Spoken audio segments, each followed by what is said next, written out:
Hello guys, जैसे कि आप सभी को पता था पिछली वीडियो में हमारी बाइक ख़राब होने की वजह से जो हमारा पार्सल देने का था वो पार्सल दे नहीं सके। बाइक रिपेयर तो हो गई थी मगर क्या करें, हमारे दोस्त को देने के बाद हम घर पर आकर आराम करें। हेलो गाइस, आज सुबह के पूरे 6 बजे उठने के बाद फ्रेश अप हुए।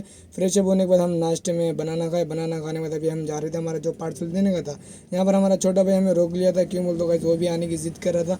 फाइनली छोटे भाई को दो मारने के बाद हम निकल गए थे बाइक लेकर पार्सल देने के लिए। कुछ दूर जाने के बाद फाइनली हम पहुंचे थे वेलकम टू आदिलाबाद के पास। यहाँ से कुछ दूर जाने के बाद हम पार्सल दिए।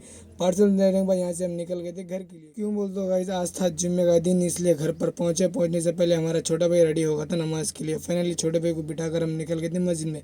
मस्जिद में आए, नमाज अदा की। आप सभी मेरी तरफ से जुम्मा मुबारक। फिर हम घर के लिए निकल गए। बारिश तो बहुत ही हो रहा था, इसलिए हम एक शर्मा होटल पर रुके। रुकने के बाद जैसा बारिश कम हुआ फिर हम वहाँ निकल गए थे घर के लिए। घर पर पहुंचने के बाद यहाँ पर आ गया था हमारा छोटा भाई, जो बहुत ज़्यादा ही मस्ती कर रहा था। इसको पकड़ कर हम बैठा कर निकल गए थे मस्जिद के लिए। मस्जिद में पहुंचने के बाद गाइस देख सकते हवा तूफान तो बहुत ज़्यादा ही चल रही है। हम आए थे असर की नमाज़ पढ़ने के लिए।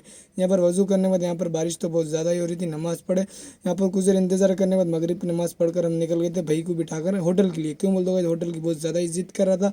कुछ दूर जाने में फाइनली हम होटल पे पहुंचे। पहुंचने के बाद यहाँ की फेमस थी खीर। 5 मिनट इंतजार करने के बाद यहाँ पर आ गई थी हमारे गरम गरम खीर। यहाँ पर हमारा छोटा भाई तो सुन रहा नहीं था, लेब बशीर देव बशीर पी रही पी रहा था। हमें तो टेस्टी तो बहुत ज़्यादा ही लग रही थी, हम भी थोड़ा बहुत पिए। पीने के बाद हम जा रहे थे घर के लिए। उतने में आगे थे हमारे छोटे भाई के बड़े बड़े दोस्त। यहाँ पर बातचीत करने के बाद देख सकते गाइस, यहाँ पर इतना बातचीत कर रहे थे कि यहाँ पर तो हमारी छोटे भाई की तो बातचीत खत्म ही नहीं हो रही थी। उसको बिठाकर हम जबरदस्ती घर पर लाए। लाने के बाद वो तो चल गया था घूमने के लिए। हम तो कुछ देर इंतजार कर जो हम खीर पी के आए तो वो तो हजम हो गई थी। हमें खाना था शाम का खाना। खाना खाते हुए यहाँ पर हम टीवी लगाए। टीवी लगाने के बाद हमें कबड्डी देखने का था। खाना तो बहुत ज्यादा ही खा लिए थे मगर क्या करें, हमें तो कबड्डी का बहुत ज्यादा ही शौक था, इसलिए चाय मंगाई। गाइस हम तो चाय पीते हुए देख रहे थे मगर क्या करें, जो फर्स्ट मैच चल रहा था उसमें कुछ भी मजा नहीं आया था, इसलिए छोटा भाई हमारा सो गया था। उसको उठाए सेकंड मैच के लिए। यहाँ पर बहुत ज़्यादा मैच अच्छा चल रहा था। कुछ देर इंतजार करने के बाद हमें भी नींद आ गई। आज के लिए इतना ही, फिर मिलेंगे नेक्स्ट ब्लॉग में।